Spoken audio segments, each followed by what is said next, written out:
ദൈവനാമത്തിന് മഹത്വമുണ്ടാകട്ടെ.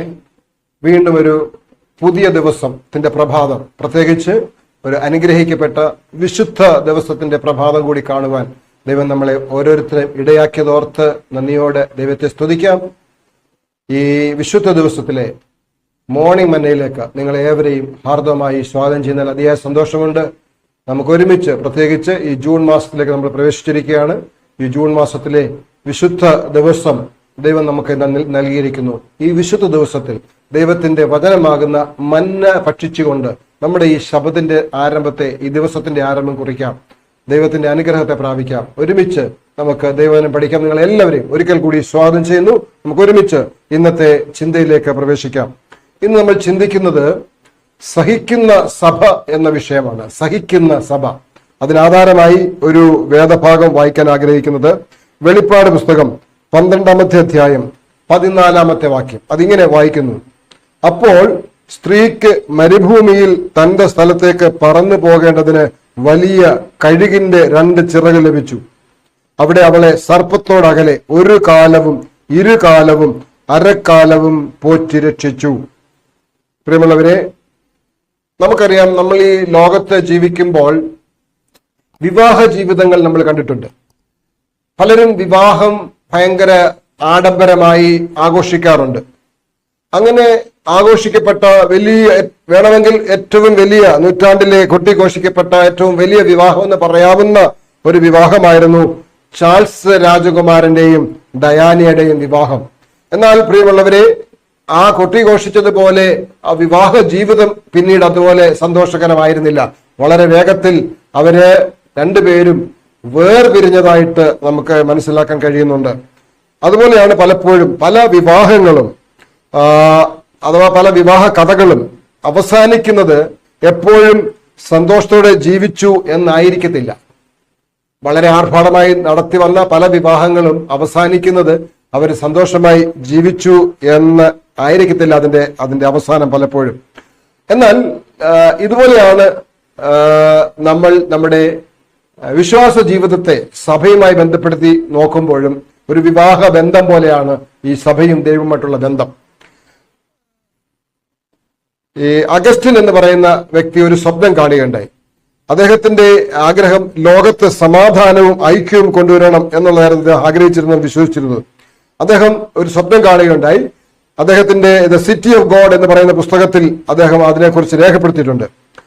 വളരെ ചുരുക്കമായി അദ്ദേഹം പറയുന്നത്, സ്വാധീനമുള്ള സഭാപിതാവ് ഒരു സാർവത്രിക ഭരണകൂടത്തിന്റെ നിയന്ത്രണത്തിലുള്ള സഭയെക്കുറിച്ചുള്ള ആശയം വിവരിച്ചു. എന്നാൽ സഭയുടെ ഭരണകൂടത്തിന്റെയും വിവാഹം ദൈവജനത്തെ പീഡിപ്പിക്കുന്ന ഒരു അവിശുദ്ധ കൂട്ടുകെട്ടിലേക്ക് നയിച്ചു എന്നാണ്. അപ്പോ സഭയും ഭരണകൂടം കൂടെ ഒരു അവിശുദ്ധ ബന്ധമുണ്ടാക്കി, അതൊരു അവിശുദ്ധ വിവാഹ ബന്ധം പോലെ ദൈവജനത്തെ പീഡിപ്പിക്കുന്ന ഒരു അവിശുദ്ധ കൂട്ടുകെട്ടിലേക്ക് നയിച്ചു എന്ന് അദ്ദേഹം തന്റെ പുസ്തകത്തിൽ എഴുതിയിരിക്കുകയാണ്. പ്രിയമുള്ളവരെ, നമ്മള്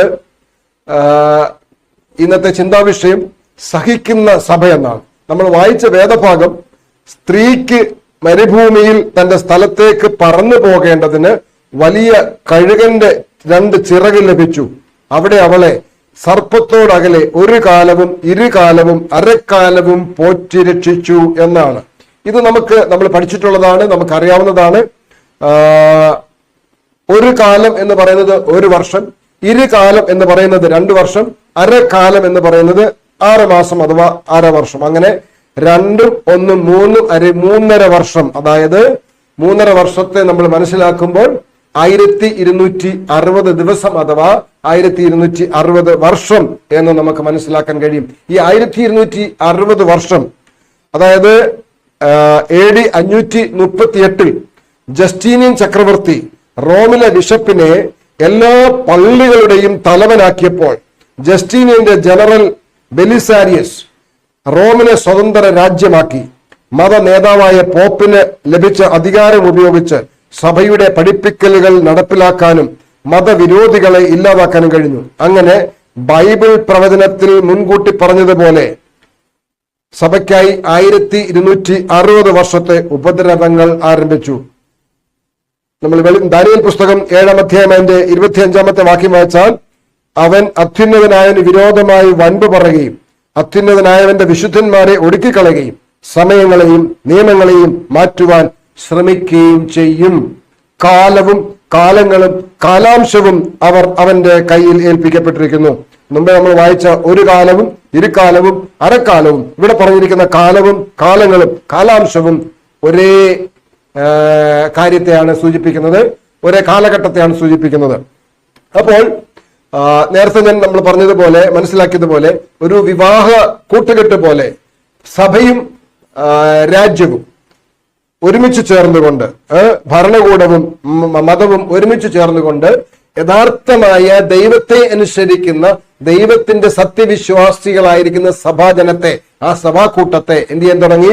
ഉപദ്രവിക്കാൻ തുടങ്ങി. അങ്ങനെ ഉപദ്രവിച്ചപ്പോൾ നമ്മൾ വെളിപ്പാട് പുസ്തകത്തിൽ വായിച്ച എന്താണ്? 1200 വർഷക്കാലം എന്ത് ചെയ്തു? സർപ്പത്തോടകലെ, ഈ ദുഷ്ടനിൽ നിന്നകലെ ദൈവം സഭയെ പോറ്റി രക്ഷിച്ചു. അതാണ് നമ്മൾ മനസ്സിലാക്കിയത്. അപ്പോൾ ആ വിഷയം എന്താണ്? സഹിക്കുന്ന സഭ. സഭ എന്ത് ചെയ്തു? ഈ പീഡനകാലത്തൊക്കെ എല്ലാ ദുരിതങ്ങളെയും എല്ലാ പ്രതികൂലങ്ങളെയും ഒക്കെ കാണുകയും പീഡനത്തെ ഒക്കെ അനുഭവിച്ച് സഹിച്ച്, നമ്മൾ ബൈബിൾ വായിക്കുന്നത് പോലെ അവസാനത്തോളം സഹിച്ചു നിൽക്കുന്നവൻ രക്ഷ പ്രാപിക്കുമെന്ന് പറയുന്നത് പോലെ സഭ ഈ പീഡനത്തെയൊക്കെ സഹിച്ചു നിന്നതായി നമുക്ക് മനസ്സിലാക്കാൻ കഴിയുന്നു. ക്രിസ്ത്യാനികൾക്ക് അക്ഷരാർത്ഥത്തിൽ എന്ത് ചെയ്തു? ഈ ലോകം ഒരു യുദ്ധക്കളമായി മാറി.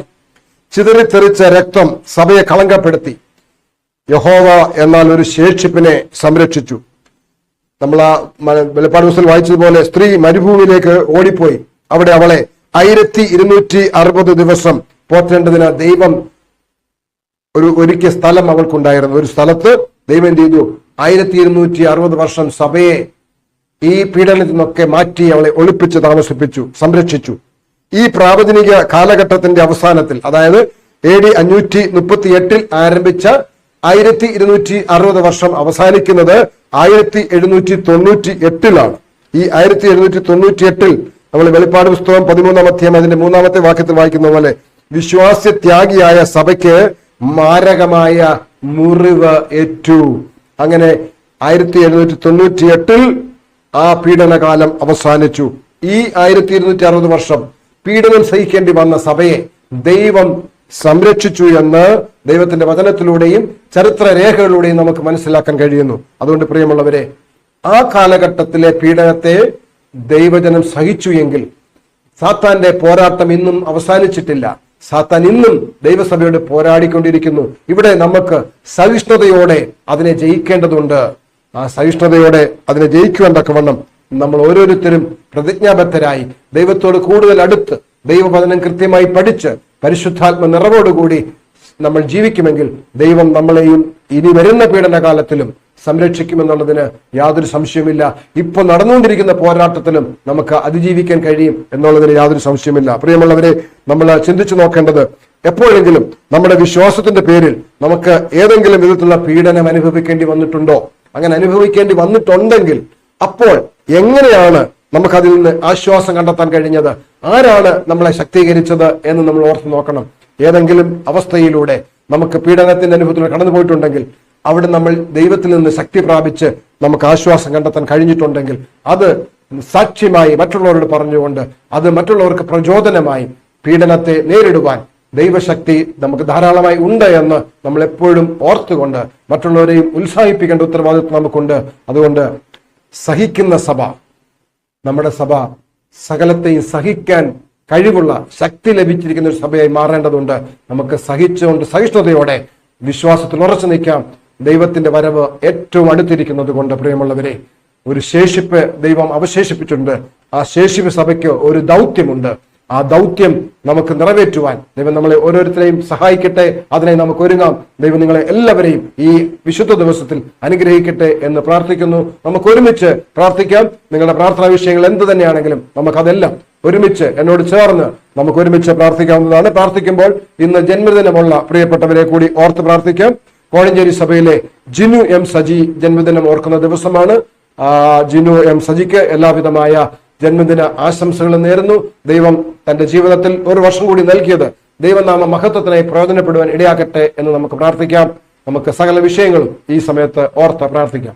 സ്വർഗീയ പിതാവേ, ഒരു ദിവസത്തെ കൂടി, ഒരു വിശുദ്ധ ദിവസത്തെ കാണുവാൻ അവിടെ നിങ്ങളെ സഹായിച്ചല്ലോ. ഈ വിശുദ്ധ ദിവസത്തിൽ സ്വർഗീയ പിതാവേ, അടികളെ ഇതാ പൂർണ്ണമായി അവിടുത്തെ കരങ്ങളിലേക്ക് താഴ്ത്തി സമർപ്പിക്കുകയാണ്.